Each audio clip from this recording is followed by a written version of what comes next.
بسم اللہ الرحمن الرحیم۔ ہیومن ٹاکس چینل پر آپ کو خوش آمدید۔ ہمارے چینل کو سبسکرائب کیجئے، لائک کیجئے اور شیئر کیجئے۔ ہمارا آج کا موضوع ہے تقدیر، قسمت، نصیب، بخت، جسے ہم انگریزی میں لک، فارچون، فیٹ کہتے ہیں۔ یعنی ایک انسان کی تقدیر کیا ہے، اس کا نصیب کیا ہے، انسان کس کے گھر میں پیدا ہوگا اور کہاں زندگی گزارے گا، کہاں بچپن گزارے گا، کہاں جوانی گزارے گا، کہاں بڑھاپا گزارے گا، اس کی شادی، اس کے اولاد، اس کے ساتھ ہونے والے تمام واقعات اور زندگی کے جو شب و روز ہیں ان میں کیا کیا سانحات اور حادثات رونما ہوں گے، اس کی بیماری، اس کی صحت، اس کی موت کا مقام اور اس کی موت کا تعین اور اس کی زندگی کتنے سال کی ہوگی، اس کی کتنی مدت ہوگی، یہ سب کی سب باتیں تقدیر کی باتیں ہیں، نصیب کی باتیں ہیں۔ وہ خوشیوں سے ہمکنار ہوگا یا مغموم ہو کر زندگی گزارے گا، وہ دکھوں کا مقابلہ کرتا رہے گا یا سکھ کے ساتھ زندگی گزارے گا، یہ ساری باتیں، یہ سارے معاملات تقدیر سے متعلق ہیں۔ وہ مالدار ہوگا یا غریب ہوگا، وہ بادشاہ ہوگا کہ فقیر ہوگا، وہ حاکم ہوگا کہ محکوم ہوگا، وہ کہاں سے کھائے گا، کہاں سے پیے گا، یہ ساری باتیں، ان کا تعلق انسان کی تقدیر، اس کے نصیب اور اس کی لک سے ہے۔ اسی لیے ایمان میں جب ہم اللہ تعالیٰ پر ایمان لاتے ہیں تو اس میں من القدر خیرہ و شرہ من اللہ تعالی والبعث بعد الموت کے الفاظ ہیں۔ یعنی اچھی اور بری تقدیر پر بھی ایک انسان ایمان لے کر آتا ہے، اور موت کے بعد کیا ہوگا وہ سب کچھ اللہ کی طرف سے ہوگا۔ یہ ایمان ہے انسان کا، مسلمان کا، جس پر وہ پورے تیقن کے ساتھ ایمان لے کر آتا ہے۔ اچھی اور بری تقدیر پر ایمان لایا، اس کا مطلب یہ ہوا کہ انسان کی تقدیر اچھی بھی ہوتی ہے اور انسان کی تقدیر بری بھی ہوتی ہے، ورنہ اچھی اور بری تقدیر دونوں کے الفاظ یہاں پر موجود نہ ہوتے، یا تو صرف اچھی تقدیر ہوتی یا صرف بری تقدیر کے الفاظ ہوتے۔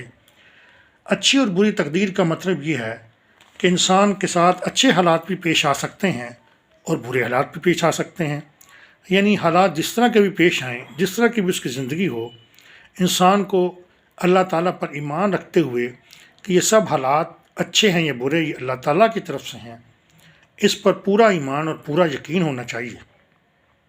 اس کے بغیر ایک انسان مکمل طور پر، صحیح طور پر، حقیقتاً اور خالصتاً مسلمان نہیں ہو سکتا۔ اور تقدیر پر ایمان لانا یہ ہمارے ایمان کا حصہ ہے۔ یعنی تقدیر کے جو معاملات ہیں وہ سارے کے سارے اللہ کی طرف سے ہیں، اور اللہ نے جو انسان کی تقدیر مقرر کر دی ہے وہ طے شدہ ہے، وہ سیٹلڈ ہے، وہ ڈیسائیڈڈ ہے، وہ فیصلہ ہو چکا، اب اس میں کوئی تبدیلی نہیں ہو سکتی۔ جیسا کہ اقبال نے کہا کہ نگاہ مرد مومن سے بدل جاتی ہیں تقدیریں۔ تو تقدیر کا بدل جانا، نگاہ مرد مومن سے کیسے تقدیر بدل سکتی ہے؟ نگاہ مرد مومن سے مراد یہ ہے کہ ایک ایمان والا شخص جو اللہ تعالیٰ پر بھرپور ایمان رکھتا ہے، بدرجہ اتم ایمان رکھتا ہے، کما حقہ ایمان رکھتا ہے، وہ اگر اللہ تعالیٰ سے دعا کرتا ہے، اللہ تعالیٰ کی دربار میں جھکتا ہے، اللہ تعالیٰ سے گزارش کرتا ہے، استدعا کرتا ہے، اور اپنے لیے یا کسی کے لیے دعا مانگتا ہے، تو اس کی تقدیر بدل بھی سکتی ہے۔ لیکن یہاں یہ نقطہ ذہن میں رہے کہ تقدیر انسان نہیں بدل سکتا، وہ بھی اللہ ہی بدلتا۔ یعنی جو انسان کی تقدیر لکھتا ہے وہ اللہ ہے، اور اللہ جو کاتب تقدیر ہے وہی تقدیر کو بدل بھی سکتا ہے۔ ایک تقدیر لکھنے والا، ایک تحریر لکھنے والا تحریر کو، تقدیر کو بدل بھی سکتا ہے۔ اس کے علاوہ کسی کا کوئی اختیار نہیں ہے کہ وہ تقدیر کو یا تحریر کو تبدیل کرے۔ قرآن مجید میں ہے وَلَا تَزِرُ وَازِرَةٌ وِزْرَ أُخْرَىٰ، کوئی اس دن، قیامت کے دن، کسی دوسرے کا بوجھ نہیں اٹھائے گا۔ اس کا مطلب یہ ہے کہ انسان دنیا میں جو اعمال کرتا ہے اس کا بدلہ اسے آخرت میں ملے گا۔ اچھے اعمال کرے گا تو اچھے اعمال کے بدلے میں اسے اچھائی نصیب ہوگی آخرت میں، اور برے اعمال کرے گا تو آخرت میں اس کے لیے سزا ہے۔ تو اس آیت کا تعلق انسان کی تقدیر سے نہیں ہے بلکہ اس کے اعمال سے ہے، اور اس کا تعلق آخرت سے ہے۔ اگر آپ آخرت میں اپنے لیے اچھے اعمال کا توشہ لے کر گئے ہیں تو آپ کو اچھائی کے ساتھ اس کا بدلہ دیا جائے گا، جیسا کہ قرآن مجید میں ہے کہ هل جزاء الاحسان الا الاحسان، بے شک نیکی کا بدلہ نیکی ہی ہے۔ یعنی دنیا میں اگر آپ نیکی کرتے ہیں تو آخرت میں بھی اس کا نیک اور خیر بدلہ ہی ملے گا، اور دنیا میں اگر آپ اچھائی کریں تو یہ کبھی نہیں ہو سکتا کہ آخرت میں آپ کو رسوا کر دیا جائے، آپ کو احسان کے بدلے میں احسان نہ دیا جائے۔ یہ عدل نہیں ہے۔ عدل یہی ہے کہ هل جزاء الاحسان الا الاحسان، جو دنیا میں آپ کرتے آئے ہیں اس کا بدلہ آپ کو اسی طرح کا ملے گا۔ اور پھر ایک اور آیت ہے کہ لیس للانسان الا ما سعی، یعنی انسان کو وہی کچھ ملتا ہے جس کی وہ کوشش کرتا ہے۔ اس سے مراد کیا ہے؟ اس سے مراد دو چیزیں ہیں۔ ایک تو دنیا کے لحاظ سے دیکھیں تو دنیا میں انسان کو وہ چیز ملتی ہے جس کے لیے وہ کوشش کرتا ہے۔ اب یہ ضروری نہیں ہے کہ انسان کوشش کرے اور اس کو وہ چیز ضرور اور بالضرور مل جائے جس کے لیے وہ کاوش کر رہا تھا، کیونکہ وہ چیز اس کی قسمت میں نہیں تھی، اس کی تقدیر میں نہیں تھی۔ اگر اس کی قسمت میں ہوتی تو اس کی کوشش کے نتیجے میں وہ چیز اس کو ضرور ملتی۔ چنانچہ بعض معاملات میں یہ اصول اپنایا گیا ہے کہ فلاں چیز انسان کو اگر ملے گی تو اس کے کوشش کے نتیجے میں ہی ملے گی۔ اب ہمیں یعنی انسان کو کیا معلوم کہ فلاں چیز ہمیں کوشش سے ملے گی یا بغیر کوشش کے ملے گی؟ چنانچہ انسان کو کوشش کرنے کا حکم دیا گیا ہے۔ انسان کو یہ ہدایت دی گئی ہے کہ وہ اپنے مقصد کے حصول کے لیے سب کچھ تقدیر پر چھوڑ کر بیٹھ نہ جائے بلکہ کوشش کرتا رہے، سرگرم رہے، فعال رہے، ایکٹیو رہے، فنکشنل رہے۔ چنانچہ اس کے نتیجے میں ممکن ہے اللہ تبارک و تعالیٰ آپ کو آپ کا مقصد عطا کر دے، آپ کو اس منزل تک پہنچا دے جس کے لیے آپ کوشش کر رہے ہیں۔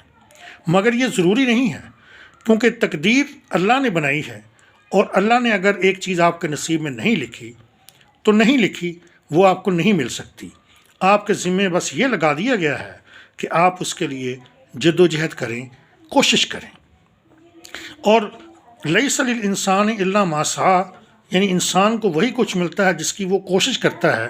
اس کا دوسرا مفہوم آخرت کے حوالے سے ہے کہ انسان دنیا میں جیسے اعمال کرے گا، جس طرح کی جد و جہد کرے گا، اس کا بدلہ آخرت میں اسے اسی صورت میں ملے گا، اسی کی شکل میں ملے گا، اسی کے نتیجے کے طور پر ملے گا۔ یعنی دنیا میں اگر وہ برائی کے لیے جد و جہد کرتا رہا تو آخرت میں اس کے لیے برا نتیجہ ہے، اور اگر دنیا میں وہ اچھائی کے لیے، خیر کے لیے، صلاح کے لیے، احسان کے لیے، نیکی کے لیے بھرپور جد و جہد کرتا رہا، انسانیت کے لیے جد و جہد کرتا رہا، فلاح عامہ کے لیے جد و جہد کرتا رہا، اعمال صالح کے لیے جد و جہد کرتا رہا، تو دنیا کے بعد آخرت میں اس کے لیے جو ہے وہ اجر ہے، اور عظیم اجر ہے، اور ابدی جنت ہے۔ چنانچہ دیکھا جائے تو تقدیر کا معاملہ ایسا ہے کہ یہ ایک پراسرار ہے، پراسرار ایشو ہے۔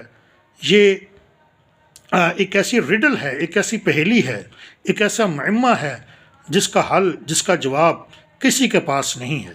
انسان کا بس اس بات کا مکلف ٹھہرایا گیا ہے کہ وہ اپنے مقصد کے حصول کے لیے جد و جہد کرتا رہے۔